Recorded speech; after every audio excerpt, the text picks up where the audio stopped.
When most people think of instant ramen, they think of something like this. Good old-fashioned chicken ramen that you get for like 10 cents. But we're not going to talk about that today. We're going to talk about something fancier. Mike's Mighty Good Craft Ramen. And this is the chicken ramen soup flavor with insanely rich broth. Well, we'll see about that. I've been seeing their ads all over Facebook, so I figured, you know what, I'd give them a shot, and let's see if they're really that mighty good or not. Okay, so first things first, I got this at a big box retailer for, I believe it was $1.72, which that's not bad, but let's see what kind of caloric intake you get from this. So unlike some of the other ramens in the past, this actually is one serving size. It says it right there. So we can actually go based off of what it says here. So we got 210 calories and roughly about 780 milligrams of sodium. So this is a bit high on the sodium side, but that's probably what they're used to enrich that broth. 210 calories though isn't exactly what I would call a squared lunch, if you will. But we'll see how filling it is in just a minute. Now this is a ramen that they do recommend that you add stuff to, so things like celery or even a 6-minute egg or what have you. But I believe in judging these on the merit of their own packaging, so I'm not going to add anything to it. And we'll see how we get from here. Alright, so as far as the instructions are concerned, this one is a tad bit more complicated than some of the other ones. With the microwave instruction, which is what most of you will be using. Okay, so you have to fill the water up to the line inside the cup, and then microwave it on high for about 1.5 minutes, but you stop before it actually boils over. Now as far as what you do after that, it says that you stir, cover tightly, and let it stand for 6 minutes in the microwave. Do not microwave it, just let it sit there. Then you go ahead and put your packs in, stir, eat, and enjoy. So, let's see what's inside this thing. Okay, let's see how easy it is to open.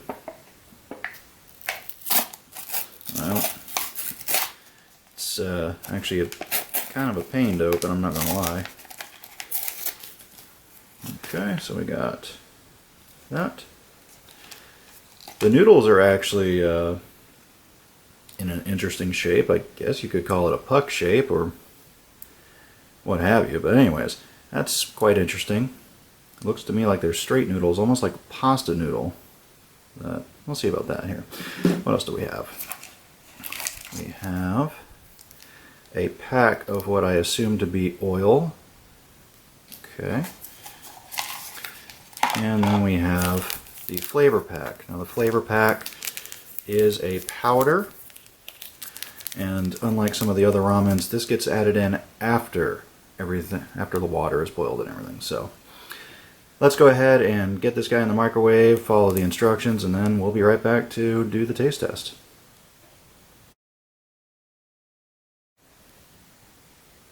Okay, so after 7.5 minutes, we're back. This is what we are looking like here with these noodles. They are, I mean, they're not really greatly separated, but hey, separated enough to get the job done. Let's go ahead and add in these packets. I am going to cheat here and actually use a pair of scissors to open these because I don't want to spill everything. So.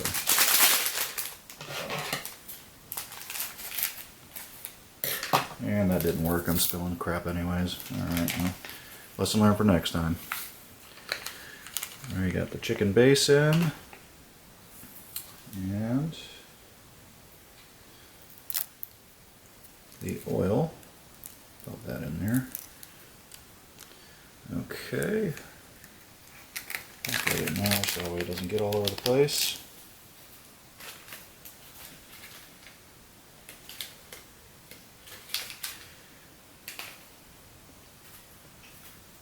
So that oil is actually not a regular olive oil it tastes like. It tastes like a sesame oil actually, which is, I gotta say, a nice touch. Alright, so let's stir this in, see what we get here. And for reference, to cover this tightly, I just used saran wrap. I suppose you could use a plate if you needed to. It wouldn't really give it a tight seal, but you can also microwave this again uncovered if you really wanted the noodles to be softer. But I like my noodles a bit on the al dente side anyways. Alright, so I do believe that is stirred up. And actually it's kind of a nice looking broth. Let's do a full test here. The noodles are staying together quite nicely, so got to give it props on that. Alright, time to eat. Okay, so let's go ahead and give this a try here. Also, I am sitting in this video. I've gotten some comments from the last video saying that I didn't look very comfortable because I was standing. Also, some other comments telling me I should shave. So I did, anyways. Sorry, I can't grow facial hair properly. Alright, so let's give this a try here.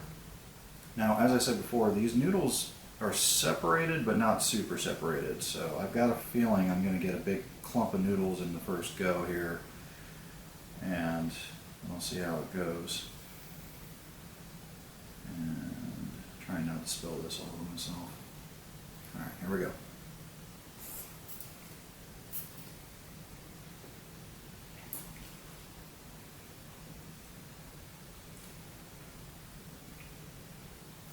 Alright, so the noodles have a nice firm consistency to them. As you know, I've said before, I usually prefer my noodles to have that kind of al dente feel to them. I mean, they're not curly, wavy noodles like what you expect with your usual instant ramen, but it's also not bad. You gotta give it that. So, go in for another bite here.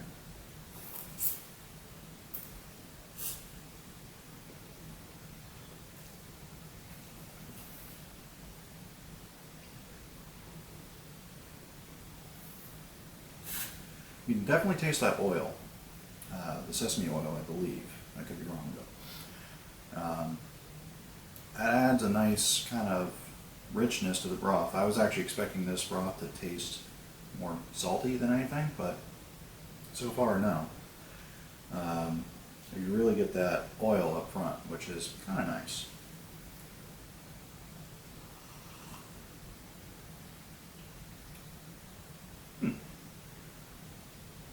That broth is very nice too. It's very light, very clean. You really don't taste all the sodium. It doesn't feel like it's kicking me in the face with salt, so that's a plus. I'm basically almost completely done with this at this point. Not really a whole lot of noodles in here, but hey, it's only 210 calories. What do you expect? All in all, not too bad. I'm going to go ahead and finish eating off camera, and then we'll sum up with the final review. Okay, so there we have it. Let's get some final notes in here. One thing I did not notice until everything got rehydrated was there are actually some fairly decent sized chunks of garlic in there. I'm guessing it was rehydrated and it was part of the packet. That actually added some nice flavor to it. Although, of course, you probably want to pop a breath mint before you get back to work, otherwise your coworkers may not enjoy talking to you. So, this was Mike's Mighty Good Craft Ramen Chicken Ramen Soup. All in all, not too bad, I gotta say. I would have liked to have more of the noodles, although the noodles weren't terribly impressive in my opinion. But the broth was fantastic. Actually, the broth is kind of what saved this from a thumbs down. This is a thumbs up for sure because of that broth. Definitely something you want to kind of supplement with, you know, some other snack or something like that if you want to have a decent lunch that won't leave you feeling somewhat empty afterwards. But all in all, I would say, yeah, thumbs up. We'll give it 3.5 out of 5 stars. Now, this isn't a bad ramen. I don't want to make it sound like it's a bad ramen. It's just, there could have been more of it. And for the cost, this versus a different one that would fill you up a bit more, we'll see. The other downsides to it, though, were the fact that it was a bit tough to open, but not that tough. But the cooking instructions were the part that kind of really got to me. It's kind of one of those things you have to have extra equipment to cover it, because you can't just cover it with this lid to tightly cover it again, because it doesn't seal. And it takes a little while to sit in the microwave, and you know, it may not be so great if you're in a break room environment where you've got other people waiting on the microwave. But other than that, if you're eating it at home, hey, not too bad. So that's Raijin Ramen Review for this week. I'll see you all next week with another ramen. And please remember to enjoy whatever meal you eat, because your next meal is never guaranteed. Bye. This is Raijin Radio, signing off.